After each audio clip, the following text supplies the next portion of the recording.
Hi guys 90% of the candidates வந்துட்டு இன்டர்வியூவில் fail ஆகிறதுக்கு ஒரு முக்கியமான காரணம் இந்த கொஸ்டின் தான். அதுதான் tell me about your self. இந்த கொஸ்டினுக்கு எப்படி ஸ்ட்ரக்சர்டாக ஆன்சர் பண்ணுறது அப்படின்னு தெரியாமதுனால தான் நிறைய பேருக்கு இங்கே கஷ்டப்பட்டு இருக்காங்க. நான் சொல்கிற இந்த பாயிண்ட்ஸை நீங்கள் யூஸ் பண்ணீங்கன்னா ரொம்பவே ஈஸியாக அந்த கொஸ்டினுக்கு ஆன்சர் பண்ணிட்டு நீங்கள் போயிட்டே இருக்கலாம். அதுக்கு முன்னாடி நம்மளோட பேஜை சப்ஸ்கிரைப் பண்ணிக்கோங்க. வாங்க வீடியோக்குள்ள போகலாம். ஃபர்ஸ்ட் ஒன் என்ன அப்படின்னா கிரீட்டிங். நம்ம எல்லாருமே என்ன நினச்சிட்டு இருக்கோம், tell me about your self அப்படின்னு ஹெச்ஆர் கொஸ்டின் கேட்டதுமே நம்மளை பற்றின விஷயத்த கடைன்னு அவங்கள்ட்ட கொட்டிடணும் அப்படின்னு தான் யோசிச்சுட்டே இருக்கோம். அந்த தப்பை பண்ணவே கூடாது. எப்போவுமே நிதானமாகவும் பொறுமையாகவும் நர்வஸ் ஆகாமல் நீங்கள் ஆன்சர் பண்ணுங்கள்.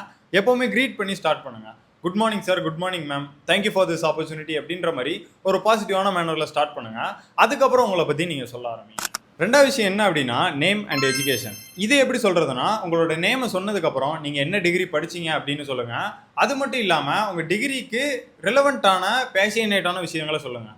இப்போ நீங்கள் கம்ப்யூட்டர் சயின்ஸ் முடிச்சிருந்தீங்க அப்படின்னா எனக்கு புதுசாக டெக்னாலஜி கற்றுக்கிறது ரொம்பவே பிடிக்கும், ஏஐ லேர்ன் பண்ணுறது பிடிக்கும், அண்ட் ஆல்சோ சாஃப்ட்வேர் பில்ட் பண்ணுறது பிடிக்கும் அப்படின்ற மாதிரி விஷயத்த நீங்கள் சொன்னீங்க அப்படின்னா அந்த நேம் அண்ட் எஜுகேஷனுங்கிற பார்ட்டை ரொம்பவே ஈஸியாக உங்களால் கிளாரிஃபை பண்ணிக்க முடியும்.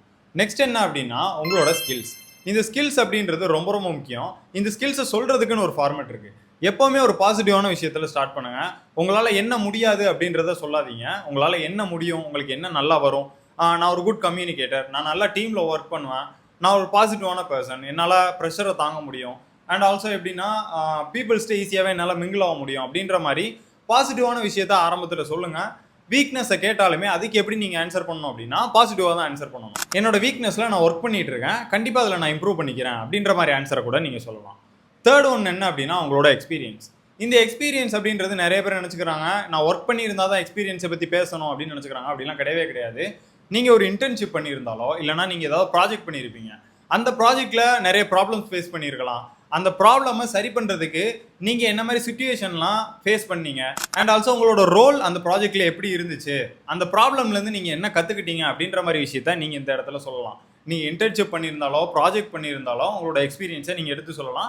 ஆல்சோ நார்மலாக வந்துட்டு நீங்கள் ஏதாவது ஒரு கம்பெனியில் ஒர்க் பண்ணியிருந்தாலும் உங்களோட எக்ஸ்பீரியன்ஸை நீங்கள் அந்த இடத்துல சொல்லலாம். இந்த லாஸ்ட் ஒன் என்ன அப்படின்னா ஒரு குட் எண்டிங். இந்த குட் எண்டிங்கை எப்படி எடுத்துகிட்டு வர்றது அப்படின்னா நீங்கள் அந்த இன்டர்வியூவில் ஒரு இன்வால்மெண்ட்டோட இருக்கீங்க அப்படின்றத நீங்கள் காட்டிட்டு வரணும். அது எப்படி காட்டுறது அப்படின்னா நீங்கள் அந்த இன்டர்வியூவில் ரொம்பவே இன்ட்ரெஸ்டடாக இருக்கீங்க, அந்த ஜாப்க்கு ரொம்பவே ஈகராக இருக்கீங்க, அவங்களோட கம்பெனியில் ஆர்கனைசேஷனில் ஒர்க் பண்ணுறதுக்கு ஆசைப்படுறீங்க அப்படின்ற மாதிரி ஆன்சர்ஸை நீங்கள் சொல்லணும். I am so excited to start my career அப்படின்ற மாதிரி சொல்லலாம். அண்ட் ஆல்சோ எப்படின்னா I'm looking forward to this opportunity அப்படின்ற மாதிரி கூட சொல்லலாம். இந்த மாதிரி நிறைய ஆன்சர்ஸ் இருக்குது.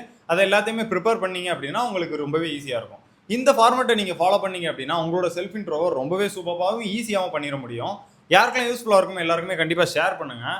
யாராவது உங்களோட ஃப்ரெண்ட்ஸ் அண்ட் ஃபேமிலிஸ் வந்துட்டு இன்டர்வியூக்கு ப்ரிப்பேர் ஆகிட்டு இருந்தாங்க அப்படின்னா இந்த வீடியோ ஷேர் பண்ணுறது மூலிமா உங்களுக்கு கண்டிப்பாக ஹெல்ப்ஃபுல்லாக இருக்கும்.